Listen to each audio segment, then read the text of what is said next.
Добродојдовте во Урбаните вести. Ова се насловите за денеска. Скопје се приклучува на мрежата на зелени градови. Граѓаните не се чувствуваат безбедни кога возат велосипед. Јавните предпријатија на град Скопје лани со добивка во работењето. Министерството за информатичко општество и администрација отвори алатка за пријавување притисоци за време на изборната кампања. Денеска се одржа првиот работен состанок работилница Акцијски план Скопје Зелен град. Со него главниот град се приклучува кон проектот на Европската банка за обнова и развој Зелени градови, во кој фокусот е ставен на низа предизвици за заштита на животната средина и создавање на одржлив развој на градовите. Акцијскиот план ќе се изработува околу 13 месеци пред да се разгледа и усвои на седница на Советот на град Скопје. Клучни сектори што ќе бидат опфатени во овој акцијски план се сообраќајот, градежните објекти, индустријата, енергијата, водата, цврстиот отпад и употребата на земјиштето. Град Скопје ја почнува изработката на акцијскиот план на Зелен град и со тоа станува првиот град од државава што се приклучува на мрежата на зелени градови на Европската банка за обнова и развој. Ова денеска го истакнаа учесниците на вовидниот состанок и работилницата за имплементација на едногодишниот проект за поддршка на развојот на акцијскиот план Скопје Зелен град. Како што истакна градоначалникот на град Скопје Петре Шилегов, акцијскиот план треба да му помогне на град Скопје да ги идентификува и адресира предизвиците за животната средина, цврстиот отпад и рециклирањето, централното грејење, третманот на отпадни води и урбаниот транспорт, со цел да се намали локалното загадување, да се подобри енергетската ефикасност и ефикасноста на ресурсите, како и адаптација на климатските промени. Најави дека акцијскиот план ќе се изработува околу 13 месеци пред да се разгледа и усвои на седница на Советот на град Скопје. Клучни сектори што ќе бидат опфатени од овој акцијски план се сообраќајот градежните објекти, индустријата, енергијата, водата, цврстиот отпад и употребата на земјиштето. Наша крајна цел е да се изработи акцијски план на градот Скопје за Зелен град, кој што ќе биде усвоен од страна на Советот и затоа ги користиме и услугите на Европската банка за обнова и развој и консултантите кои што ги има. Еден веќе проект заеднички го работиме, тоа е набавката на автобусите која што е во тек и очекувам дека чекор по чекор она што можеби некому му личи на невозможна мисија ќе успееме да го завршиме, бидејќи од овој акцијски план треба да ни произлезат мерките кои што градот ќе ги превзема како политики во наредните 10 години на долг рок, кои чекори треба да ги преземеме во наредните 5 години и кои треба да ги преземеме како среден рок и кои треба да бидат превземани интервентно. Шилегов додаде дека важно е на крај да добиеме документи, креирање политики што ќе овозможат да живееме во поздрава животна средина од онаа со која се соочуваме во последната деценија. ЕБОР ќе соработува со град Скопје и со представниците на општинските институции на овој проект со цел да ги идентификува приоритетите преку претходно дефинирани одредници од страна на Организацијата за економска соработка и развој и глобалната мрежа на локалните влади за одржливост, за да создаде план на активности и цели за действување во наредните 10 години. Планот ќе биде развиен во тек на оваа година, пред да биде поднесен за одобрување пред Советот на град Скопје. До сега ЕБОР има инвестирано над 1,85 милијарди во нашата држава, во 115 проекти, од кои најголемиот дел се во инфраструктурниот сектор. На воведниот состанок и работилницата за имплементација на едногодишниот проект за поддршка на развојот на акцијскиот план Скопје Зелен град денеска присуствуваа представници од општините, бизнес секторот, невладиниот сектор, како и од повеќе институции и консултанти. Граѓаните не се чувствуваат безбедни кога возат велосипед. Според едно истражување, безбедноста е проблем за 18,8% од велосипедистите во градовите, а дури за 48% од велосипедистите низ селата. И според МВР билтените, безбедноста на велосипедистите е многу мала. Во 87% од сообраќајките учествувале и велосипедистите. Според анкетата што минатата недела ја спроведе истражувачката агенција М-Проспект, 18,8% од жителите на градовите велат дека најголем проблем при нивното движење со велосипед им е безбедноста, а во селата е дури 48%. Исто така, 10,4% од испитаниците кои живеат во град и 8,8% кои живеат во село го посочиле токму недостатокот на безбедноста како главен виновник зашто не возат велосипед. Според МВР билтените, дури 87,5% од пријавите биле за сообраќајка помеѓу велосипед и автомобил, а останатите 12,5% се поделени на други типови на сообраќајки. Велосипед изгубил контрола 5%, се судриле велосипед со пешак 3,8%, судир на велосипед со мотор 2,5% и судир меѓу автобус, велосипед и мотор 1,3%. Речиси 2/3 или 63,4% од сообраќајните судири завршиле со тешки последици за велосипедистот. Со смрт завршиле 19,5% од сообраќајните судири, а 9,8% од велосипедистите се наоѓале во животна опасност. За 2,4% од сообраќајните судири не било наведено со каква последица се здобиле велосипедистите.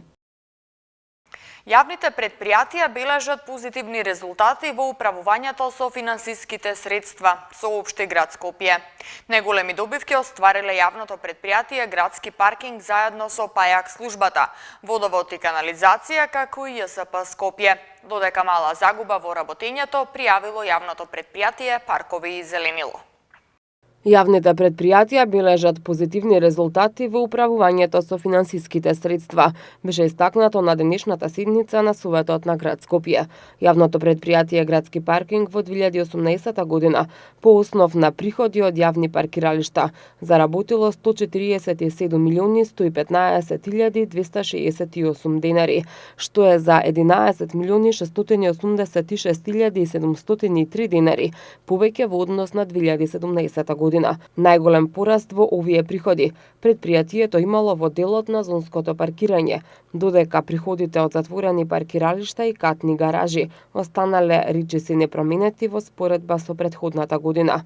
Јавното предпријатие Градски паркинг остварило пораст на приходите и во секторот ПАЈАК, односно во 2018 година секторот ПАЈАК имал приходи од 25.213.459 денари, што е за 11,61% повеќе во однос на претходната година.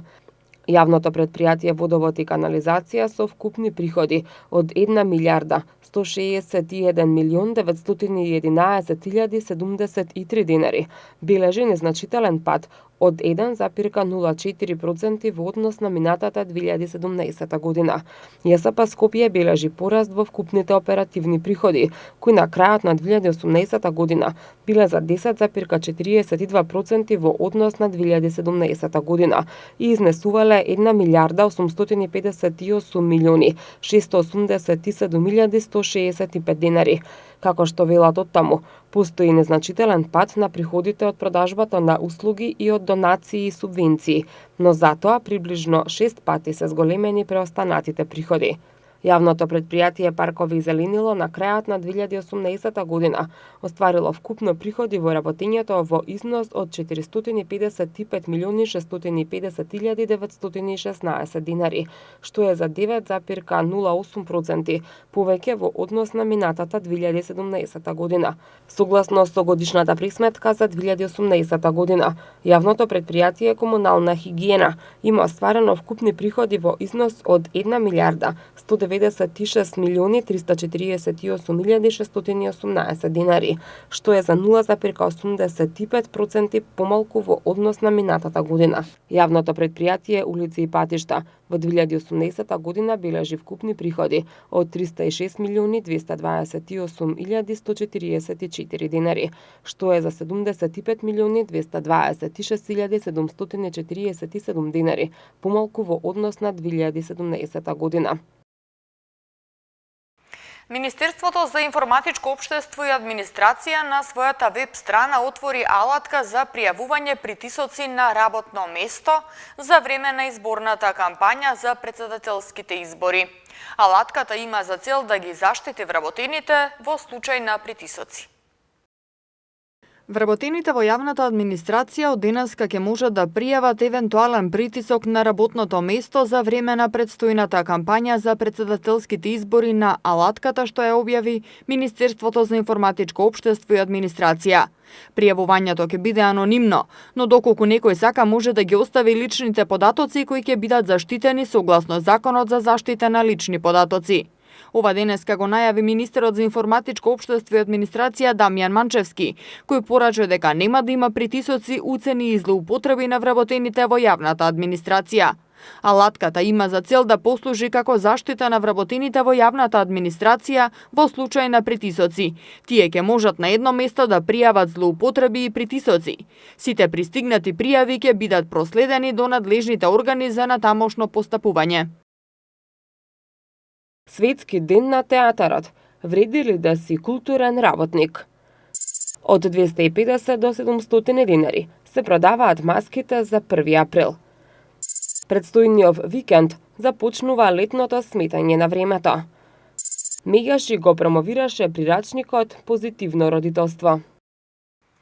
Светскиот ден на театарот се одбележува секоја година на 27 март, кога пред изведување на представите на секаде во светот се читаат светската и националната порака за значењето на театарот.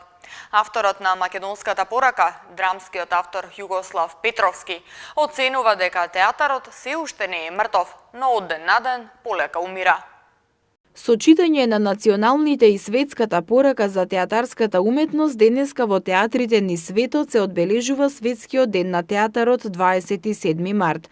Годинава светската порака за театарот ја испраќа театарскиот режисер и драмски автор Карлос Салдран, според кого театарската традиција е хоризонтална и никој не може да потврди дека театарот живее во било кој центар од светот, во било кој град или привилегирана зграда. Театарот, вели Салдрин, се шири низ една невидлива географија. Македонската порака ја испраќа драмскиот автор Југослав Петровски, кој оценува дека театарот се уште не е мртов, но од ден на ден полека умира, бидејќи не достига катарзата. Најдобра театарска представа е онаа представа што на крајот секој од гледачите дома во себе ќе си понесе сосема поинаков петти елемент, што би значело дека најдобра представа е онаа кога секој дома ќе си замине со потполно различна само своја катарза, само свој петти елемент, порачува Петровски во својата порака. Актерката Даниела Ивановска во едно интервју за емисијата Магична сцена со Александар Мицковски се прашува дали вреди да си културен работник, затоа што културата е скриена под непотребни работи. Нашата нација е навикната да гледа како сме угнетувани, навредувани и неправдата која ни е нанесувана. Сметам дека како нација немаме пораснато и го немаме надминато тој проблем, уште се бавиме со таа проблематика. Очигледно полесно ни е да плачеме, да кукаме и да кажуваме колку сме навредени, колку сме угнетени, колку неправда ни имаат сторено. Ниеден паметен не се најде да најде решение како да се излезе од таа ситуација. Дали тоа го пишувал Петре Мандреевски во Пире, или дали денеска ќе пуштите вести или ќе прочитате дневни новини или социјални мрежи, мислам тоа е исто, само вокабуларот е сменет. Дури се поставуваме прашање дали вреди ова што го правиме, дали вреди да си актер, дали вреди да си културен работник, дали воопшто културата има некаков третман во нашава држава, дали е културата репрезент на она што сме ние како нација. За жал не. Културата не знам каде е, скриена под черги, па имаме Балкани работи, па некаде ника од култура, како да објаснам. Значи, нема смисла, за мене нема смисла. Апсолутно се потребни системски промени во секоја сфера од живењето. Иницијативата за одбележување на 27 март како Светски ден на театарот е од Интернационалниот театарски институт на УНЕСКО во јуни 1961 година. Традиционално 1 април е исполнет со многу насмевки, забавни приказни и лаги. Родителите и децата веќе се подготвуваат за маскембалот, а во продавниците маските може да се најдат по цена од 250 до 700 денари. Но голем е трендот на рачно изработени маски или пак групни маски. На првиот ден од месец април, со многу насмевки го славиме Меѓународниот ден на шегата, забавата и лагата. Кај нас се традиционални првоаприлските маски. Се организираат маскембали, карневали, но не се пропуштаат и многобројните подсмешливи лаги и закачки. Во пресрет на 1 април, насекаде во продавниците се продаваат маски, а родителите заедно со дечињата се подготвуваат и одбираат маската за 1 април. Како и секогаш, разни маски со ликовите од цртаните филмови може да се најдат по различни цени и тие претежно се движат од 250 до 700 денари. Но има и маски по многу повисока цена, што и не е толку исплатливо со оглед на тоа што маската децата ја користат само еднаш.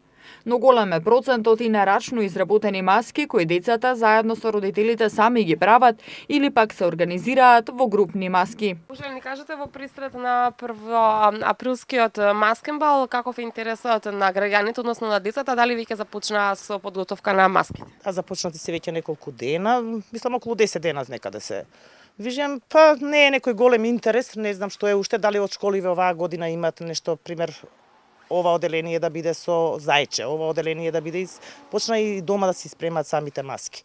А што најмногу се бара, што сакаат децата најмногу да се маскираат? Машките повеќе војникот, нинџите, вака нешто, пожарникар исто, имаш морнар.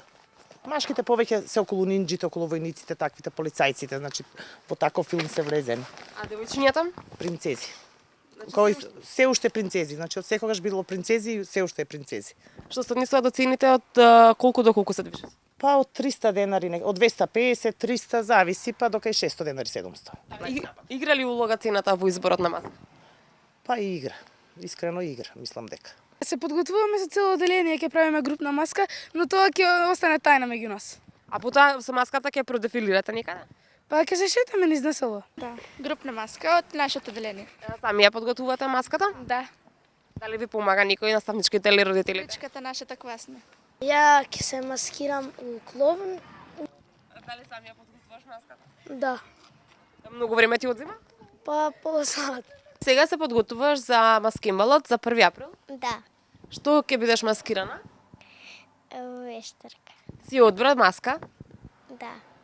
Детскиот културен центар Карпош и град Скопје, како и секоја година на 1 април од 11 до 16 часот на плоштад Македонија ќе организираат детска забава Априлијада Скопје се смее за сите училишта, градинки, деца, тинејжери и граѓани на град Скопје. Ке има забава со маски, песни, игри, забава со модерен балет и останатите секции на Детскиот културен центар Карпош. Златното славече, танцови групи од основните училишта, фотографирање на голем фотозид заедно со суперхероите Спајдермен, Ајронмен, Супермен, Бетмен. Учество ќе земат и децата кои освојуваат и многобројни награди и врвни признанија во својата кариера, а тоа се децата со Даунов синдром од трисомија 21. Оваа година плоштадот ќе биде поделен во неколку зони каде ќе има најразлични активности за посетителите. Бонус забава ќе има од 16 до 19 часот исто така на плоштадот Македонија со младите таленти Мина Блажев, Елита Зибери и Лина Пејовска, како и со музичките уметници Александар Митевски, Бени Шекири и музичкото училиште Music House.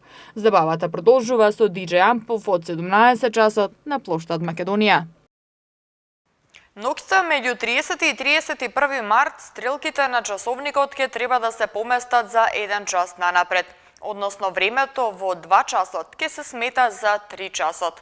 Летното сметање на времето за прв пат беше широко применето во 1916 година, како вонвременска мерка насочена за заштеда на јагленот. Европските земји сега веќе се подготвуваат за конечно да се укине поместувањето на стрелките на часовникот. Летното сметање на времето завршува на 26 октомври. Од сабота кон недела со поместување на стрелките на часовникот за 1 час нанапред, односно од 2 на 3 часот пополноќ, почнува летното сметање на времето. Преминувањето од зимско на летно сметање на времето е воведено со образложение дека се продолжува денот, се овозможува заштеда на електрична енергија, се зголемува продуктивноста на работната сила, се подобрува прилагодувањето на луѓето и работниот ден станува поефикасен. Летното сметање на времето завршува во последната недела во октомври, кога во 3 часот наутро стрелките на часовникот ќе се поместат за 1 час наназад. Во поранешна СФРЈ, а со тоа и во Македонија, летното сметање на времето првпат е воведено на 27 март 1983 година. Првпат преминување од зимско на летно сметање на времето и обратно е забележано во 1916 година во државите на Северна Европа, додека во Западна Европа е воведено на почетокот на 70-тите години на минатиот век. Во државите кои се во близина на еквадорот, денот и ноќта траат главно еднакво, така што со поместувањето на стрелките на часовникот не се добива ништо. И во поларните предели денот и ноќта траат со месеци, па поместувањето на времето не дава никакви резултати. Во Соединетите Американски држави, летното сметање на времето не се применува во Аризона и Хавај, а во Европа не се применува во Исланд. Некои упатуваат на тоа дека преминувањето на зимското во летното сметање на времето и обратно предизвикува хаос во распоредот на состаноците поради прекуокеанската поделба на поместувањето на времето. Европскиот парламент гласаше за укинување на летното и зимското сметање на времето. Изгласано е од 2021 година да се укине поместувањето на часовникот, кое со децении се случуваше 2 пати годишно, во март и во октомври. Земјите што планираат да останат на летното сметање на времето би требало стрелките на часовникот да ги поместат последен пат во март 2021, а оние што ќе го одберат зимското сметање ќе ги нагодат своите часовници последен пат во октомври 2021, јавуваат агенциите. Од 1996 сите земји членки на Европската Унија истовремено го менуваат своето време. Одлуката сега оди пред парламентите на земјите членки на Европската Унија. Првата детска амбасада во светот Меѓеши го промовираше прирачникот Позитивно родителство, чија цел е да се зголеми свесноста за важноста на одговорното родителство во насока на најдобриот интерес на децата. Овој прирачник е краток, концизен и содржи практични примери кои ќе им бидат на помош и поддршка на родителите. Во прирачникот се даваат одговори на прашањето што значи позитивното родителство. Прирачникот за родители и старатели Позитивно родителство е промовиран денеска од страна на детската амбасада Меѓеши. Прирачникот е финансиран од програмата Save the Children, а целта е зголемување на свесноста за важноста на одговорното родителство во насока на најдобриот интерес на децата. Достапен е на македонски, на албански и на ромски јазик. Во прирачникот се акцентирани клучните аспекти на тоа што значи позитивно и одговорно родителство. На почеток се зборува за дисциплина како еден од аспектите на родителството и се нагласуваат 2 клучни работи, дека дисциплината е учење, а не казнување, и дека физичкото казнување по ниеден критериум не може да биде оправдано зашто има негативни последици по оптималниот раст и развој на детето. На детето треба да му се објасни уште од најрана возраст што значи самоконтрола, дисциплина и емпатија. Не е доволно родителот да биде присутен физички. Ако нема квалитетна интеракција, развојот нема да тече позитивно. Родителството не е нешто со што се раѓаме, туку е вештина која се учи. Основата секогаш се поставува во семејството, наведува една од авторките на прирачникот. Според Меѓеши, овој прирачник е изработен по барање на родителите и сметаат дека прирачникот ќе им биде еден вид поддршка на сите родители, да можат кратко и јасно да видат до каде се и како треба да постапуваат. Сметаат дека родителите во нашата држава се отворени, бараат помош и самите го барале овој прирачник.